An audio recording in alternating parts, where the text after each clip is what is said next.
Bienvenue sur ma chaîne YouTube. Le samedi 11 mai 2024 avait lieu une conférence avec une partie de l'équipe de GIMP qui présentait la version 3. Donc, comme je l'avais annoncé sur Facebook, c'était pas encore la sortie officielle, hein. C'est une présentation à minima de toutes les nouveautés concernant GIMP. Donc, je l'avais indiqué sur le groupe Facebook Entraide GIMP et LibreOffice. Vous y trouverez donc un lien vers une vidéo de cette conférence qui est sur une chaîne qui s'appelle LibGraphic Meeting. Donc il a sorti un peu toutes les conférences qui se sont déroulées sur les 3 jours.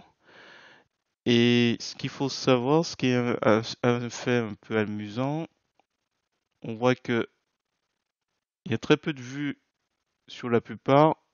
Donc on a 38, 5, 10, 5 vues et sur 3 jours. Donc en fait, on a 1900 vues pour GIMP. Donc c'est pas moi qui ai fait toutes ces vues, hein, même si j'ai regardé plusieurs fois. On a celui-là qui fait 119 vues, mais c'est un petit peu lié à GIMP, puisque c'est lié à la présentation d'animation, qui est liée justement avec GIMP. Et du coup, ce que je vous propose, c'est qu'on va parcourir un petit peu différentes parties. J'en ai retenu 5 parties. Et l'idée, ce sera de parcourir un petit peu. Alors, si on clique dessus, c'est en anglais. Alors, le souci, c'est que comme je suis pas bilingue, j'ai été obligé d'utiliser le générateur automatique pour voir un petit peu ce qu'il dit. Donc, en fait, là, on a Jeanne qui présente, voilà, qui cherche un peu l'équipe de GIMP au début. Donc, il y a cette possibilité d'activer simplement le sous-titre euh, qui est proposé donc par YouTube et qui va traduire. Après, il faut choisir la langue. Dans les paramètres, vous avez cette possibilité, hop, de demander de traduire automatiquement et de chercher la langue qui vous correspond.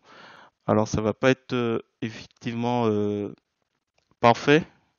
J'ai remarqué qu'il traduit à peu près certains mots. Des fois, il retranscrit aussi les E, là, comme on peut le voir.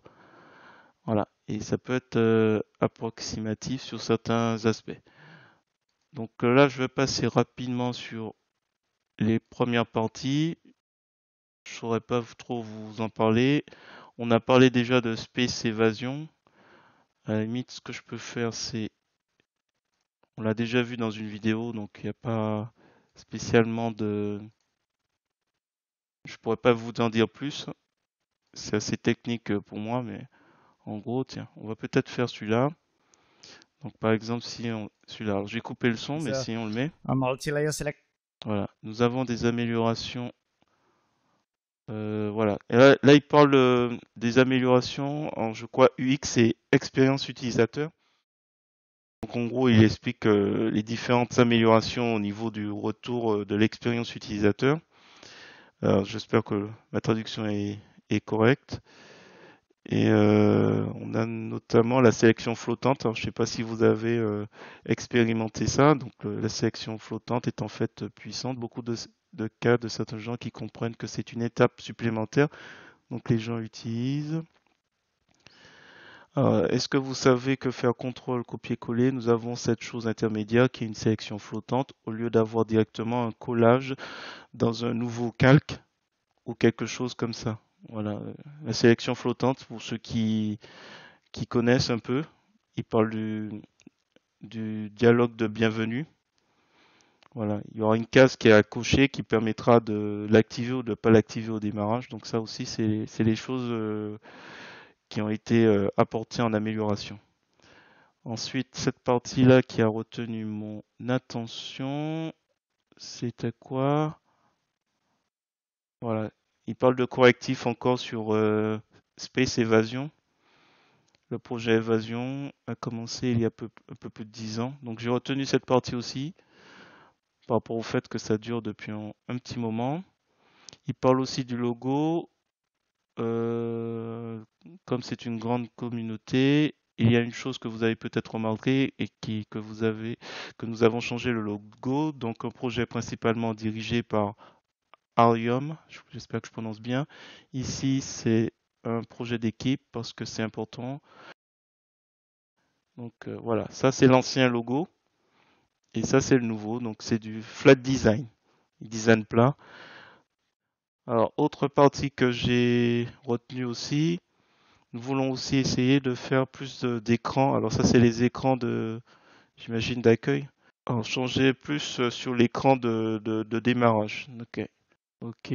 Ensuite, alors cette partie aussi que j'ai retenue, nous aurons aussi probablement des couches vectorielles. Donc apparemment, il y a des couches vectorielles qui seraient rajoutées dans les prochaines versions. À l'avenir, c'est quelque chose qui est très important pour nous. J'aimerais bien finalement, c'est aussi parce que j'ai adoré l'atelier qu'on a eu hier avec, organisé par Liam, c'est que nous croyons que comme les logiciels gratuits, les logiciels gratuits graphiques, tous les logiciels non graphiques devraient fonctionner beaucoup mieux en s'intégrant les uns aux autres. Donc une sorte de possibilité de passer d'un logiciel à l'autre et d'intégrer les logiciels dans GIMP. Voilà.